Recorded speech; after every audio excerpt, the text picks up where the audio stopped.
Well, Bryan, thank you very much for sitting down with me today. It's great to see you and speak to you about your work and the areas that you are working on. Would you be able to tell me a little bit more about your company, Invenra, and what the company is involved in?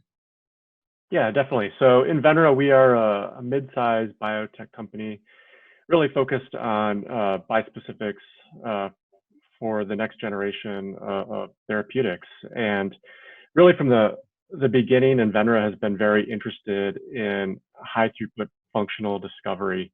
And we thought bispecifics have this really unique capability where if you can start combining large combinations of binding arms to different targets and different epitopes in different geometries and have the ability to test those combinations in biologically relevant assays, there's really this potential to unlock all new classes of mechanisms of actions. And it's something that we've been really excited about.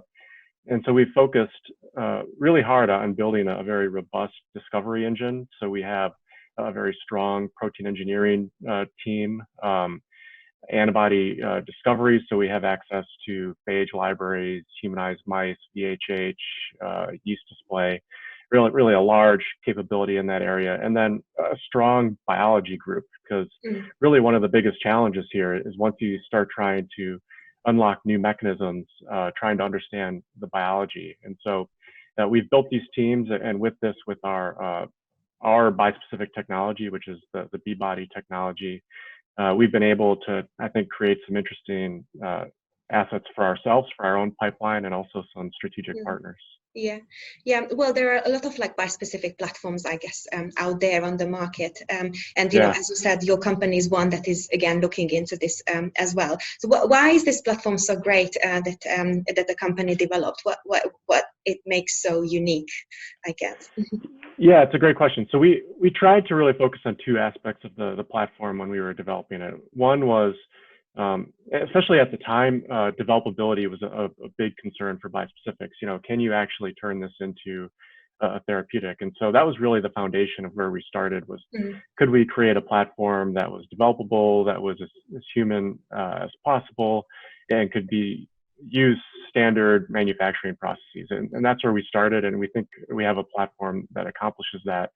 But then we also wanted to be able to have something that could satisfy our needs for this discovery capability. And often it's challenging to make, you know, thousands of combinations of bispecifics, especially in our case where we have a 4-chain system. And so we wanted something that we could do that could robustly make a lot of combinations that we could test in these functional assays, and also that could support multiple geometries, whether it's just your standard IgG looking bispecific, or if you had Fab extensions or VHH extensions, because we really did think that, you know, we're a big believer that you want to keep as simple of a molecule as possible, but there are instances when adding these Fabs and other extensions and playing with avidity and different geometries can have benefits. And so that's really what we tried to accomplish was being able to support discovery and the manufacturing, and we've been very satisfied with it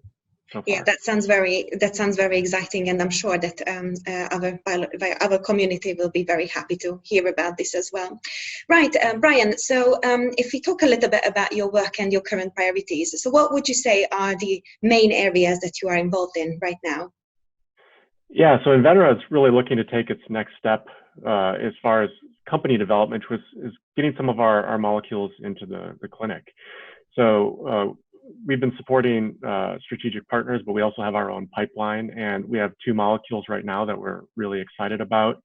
One is our INV-721, which is a bispecific approach to really try to improve GD2-based therapies. GD2 is a target that's associated with extreme pain toxicity. And so we think a bispecific approach has some really interesting advantages there. And so we have a molecule that has actually just started cell line development. We anticipate it should be in the clinic by 2022, looking at neuroblastoma and small cell lung cancer to start. And then we also have our INV-321, which is another bispecific approach for specifically depleting tumor T regulatory cells. And this is another one that we're really excited about. We think it has some advantages over monoclonal antibodies, and that should be starting cell line development early next year, and hopefully also entering the clinic in that 2022 timeframe. And so for us, that's a big step in sort of getting to that next level. Yeah, well, first of all, congratulations, because this sounds really exciting, and I can just imagine how the whole team is very happy about the results, and it seems really great. But I'm sure that every work comes with a lot of challenges, and I wonder whether there are any specific challenges that the group is trying to overcome with regards to this work. Yeah, well, I think first, like generally, and probably like most people in the time of COVID, there are operational challenges with trying to maintain a safe work staff and trying to push things forward. And especially for us trying to maintain staffing and grow our staff. So if anyone's looking for a job, we're hiring. But I think outside of operational, I think for us, the exciting part and the challenges is, we're trying to identify molecules that have new mechanisms of action. I mean, we've moved past the point where the creation and the assembly of the molecules is the challenge. It's really understanding the biology and trying to find appropriate animal models and assays and thought leaders to help identify this. Because even as much as we think we understand these targets, when you start playing with them in different geometries with different affinities, sometimes the results are anticipated. So it's a challenge, but it's also what makes it exciting. Yeah, and like bispecifics, they are still like they've been around for quite some time, but they are still relatively new area. And as with every new area, there's a lot of like efforts put into that. And I have done my research as well, and I know how great therapeutic potential bispecific antibodies have. So, do you think that we understand these bispecific antibodies better now than we understood them, let's say, 5 years ago? Yeah, I think we do. I think every year we learn more and more. I mean, I think 5 years ago, a lot of what I was hearing about was really around, the robustness of the platforms and the assembly, and can you make these molecules? And at least I don't hear as much about that. I feel like the community as a whole has a better grasp on how to make these molecules. I think as more of these are entering the clinic, we're getting more and more insights from the clinic. And then I think the challenge, and where we're still trying to learn, like I said, is once we start thinking about bispecifics as more than just T-cell redirection, there's all these different opportunities in different mechanisms, and each of those areas are going to present their own new problems that we have to try to understand. But I feel like as a community, we've gotten a lot better, how to make them robustly. And once we have that solved, then you can start thinking about the biology, which is, I think, the more exciting question. Yeah, well, as I can imagine that there's still a lot to learn and a lot to work on in the future. Great. Yeah. Well, we are very excited to have you on board for the event in April, which is going to take place in an online format, a new environment, I guess, for everyone. But what are the main things that you are looking to achieve at the event in April? Is that the networking part, or is it to be able to connect with like-minded experts within the industry? Yeah, I think a little bit of both. I mean, I love coming to the events and just seeing how people are thinking about using bispecifics and different approaches, and I find that really stimulating and gives us a lot of ideas about how to think about what we're doing. We're also always looking for strategic partners, so it's interesting in the networking side of things. If there's groups that we find have similar approaches or needs, it's fun to connect with them and seeing if there's a way to form a collaboration. Yeah, well, we are very excited for your participation at the event. Great. Well, Bryan, and now it's time for the quick fire questions. Are you ready? Okay, I think so. Are you a morning or evening person? I'm a morning person. Where would you go if you were invisible? If I was invisible, oh wow.